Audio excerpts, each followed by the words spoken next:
ఎంటర్టైనర్గా రూపొందిన బ్యాండ్ మేళం భారీ అంచనాల మధ్య విడుదలై బాక్సాఫీస్ వద్ద మిశ్రమ ఫలితాలను అందుకుంది. కోనా ఫిల్మ్ కార్పొరేషన్ సమర్పణలో court movie fame Harsha Roshan, Sridevi జంటగా నటించిన ఈ చిత్రానికి కొత్త దర్శకుడు సతీష్ జవ్వాజీ దర్శకత్వం వహించారు. విడుదలైన రోజు నుండి పాజిటివ్ టాక్తో దూసుకెళ్తుండడంతో మేకర్స్ థ్యాంక్ యూ మీట్ ఏర్పాటు చేశారు. ఆ విశేషాలు మన ఫిలిం ఫ్లాష్లో చూసేద్దాం. ఆల్రెడీ సినిమా చూసిన వాళ్ళు ఎవరికైనా ఫోన్ చేసి బ్యాండ్ మేళం సినిమా బాగుందని డైరెక్టర్ చెప్తున్నాడు, మనం చూడొచ్చు అని అడగండి. సినిమా చూసిన వాడు ఎవ్వడు చూడొద్దు అని చెప్తే మీరు సినిమా చూడకండి. ఇంత బాగా పబ్లిక్లోకి వెళ్ళింది సినిమా. ఫస్ట్ హాఫ్ అంతా అసలు సీట్లో ఎవరు కూర్చోవట్లేదు, అందరూ లేచి నవ్వుతున్నారు. ఇంటర్వెల్కి ఒక ట్విస్ట్ వచ్చింది. క్లైమాక్స్లో లైట్ లాంచ్ చేసిన తర్వాత నా పక్కన ఇద్దరు బీటెక్ స్టూడెంట్స్ కూర్చుంటే వాళ్ళు కళ్ళు తుడుచుకుంటున్నారు. అమ్మాయి నాకు హ్యాపీ అనిపించింది వాళ్ళు ఏడుపు చూస్తూ ఉంటే. అలా నేను దేనికోసమైతే కష్టపడ్డానో అది నాకు అచీవ్ అయిందన్నప్పుడు చాలా హ్యాపీ అనిపించింది.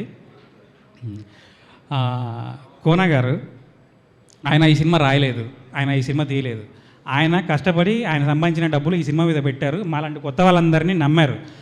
అలాంటి ఒక ఆయన జోకులు లేని, ఆయన జోకులు నవ్వలేని తెలుగు వాళ్ళే ఉండరు అసలు. అలాంటి ఒక ఆయన స్టేజ్ మీద ముందుకొచ్చి ఈ సినిమా ఖచ్చితంగా మీరు చూడండి, ఈ సినిమా చూడకపోతే నా సినిమా మీరు చూడకండి అని అంత జడ్జిమెంట్తో అంత ధైర్యంగా ఆయన అంత చెప్పాడంటే ఈ సినిమా మీద ఆయనకు ఎంత నమ్మకం ఉంటుంది. మీకు లేదు జడ్జిమెంట్, 100 సినిమాలు రాసిన ఆయనకుండా జడ్జిమెంట్. ఫస్ట్లీ మేము ఎప్పుడో విజయవాడ నుంచి ఎక్కడి నుంచో వస్తున్నాము. రాత్రి అది లైక్ ప్రమోషన్స్కే.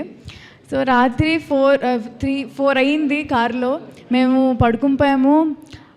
అప్పుడే లేచి చూసేసరికి అంకుల్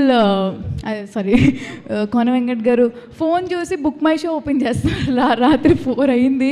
అందరు టైర్డ్ అయిపోయాం. బట్ ఆ ఒక్క మనిషి నిద్ర లేకుండా రోజు ఫోన్లో బుక్ మై షో ఓపెన్ చేసి మా టికెట్స్ అవుతున్నాయా లేవా ఏంటి అని అంత పిచ్చి ఉంది ఆయనకి సినిమా మీద. సో అప్పుడు అనుకున్నాం, అయ్యో అదేంటి 4 అయింది, అసలు ఆయన కనీసం పడుకోకుండా ప్రతి మినిట్ చూస్తున్నారు బుక్ మై షోలో అవుతున్నాయా లేదా అని. ఎవరైతే మేము చాలా స్టేట్స్కి వెళ్ళాము, ఆంధ్ర అండ్ తెలంగాణ, ఇక్కడ ఉన్న థియేటర్స్ అన్నిటిలో అన్నీ హౌస్ఫుల్సే ఉన్నాయి. థ్యాంక్ యూ సో మచ్ అందరికీ. And thank you so much. Thank you. నాకు ఇంతసేపు ఈవెంట్లో కూర్చొని విన్న తర్వాత నాకు ఒక మాట అనిపించిందండి. సార్ ఈ సినిమాలో ఒక మంచి డైలాగ్ ఉంటుంది బేసిక్గా. సార్ ఇక్కడున్న చాలామంది మీ అందరం ఒక క్యారెక్టర్లం సార్.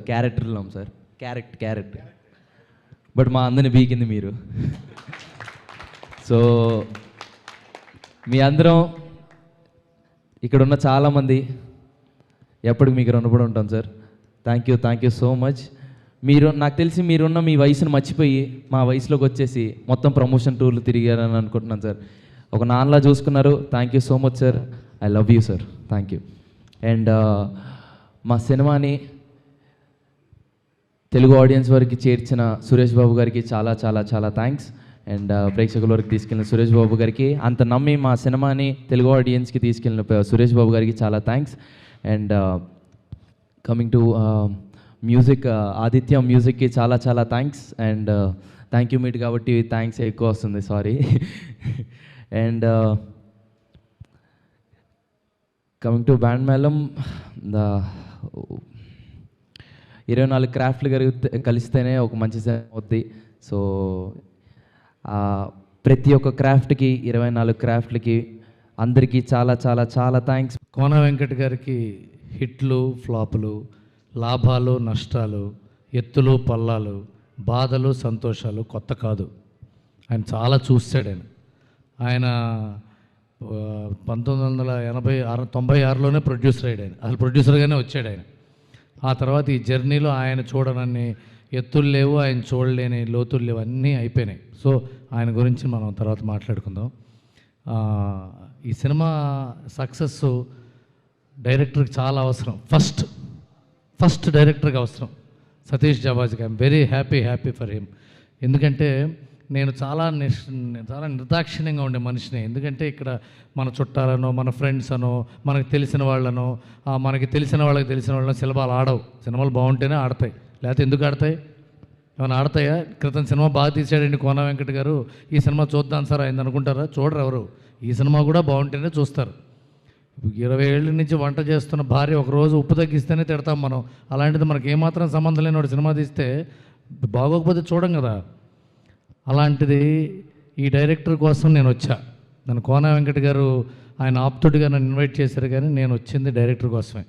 ఎందుకంటే సినిమా అంతా చాలా బ్రీజీగా వెళ్తూ, అంటే ఈ సినిమా ఎలాంటి విచిత్రమైన సినిమా ఏంటంటే బాగుంది బాగాలేదు అని చెప్పడానికి చివరి దాకా చూడాలి అనిపించే చిత్రం ఇది. అసలు యాక్టింగ్ అంటే ఏంటి చెప్పిన ఒక్క మాటలో, acting is about not acting. Act చేయకపోవడం యాక్టింగ్, చేయకపోవడం.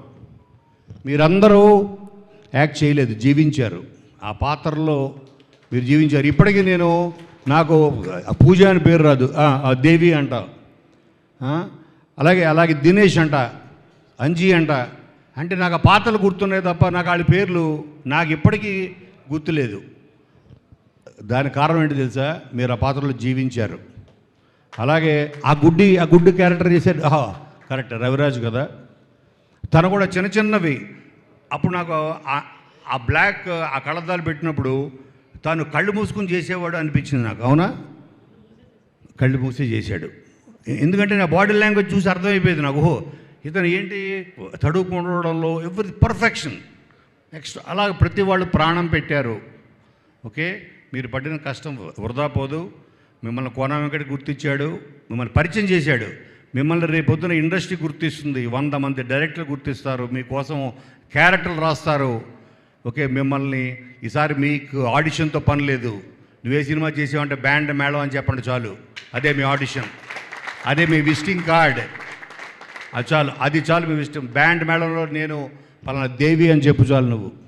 అదే మీ విజిటింగ్ కార్డ్. నా కాన్ఫిడెన్స్ ఎంత అంటే నిన్న రాత్రి ఐ టేకిన్ ఎ డెసిషన్. ఇండియాలో నాకు తెలిసి ఎవడు చేసి ఉంటాడు.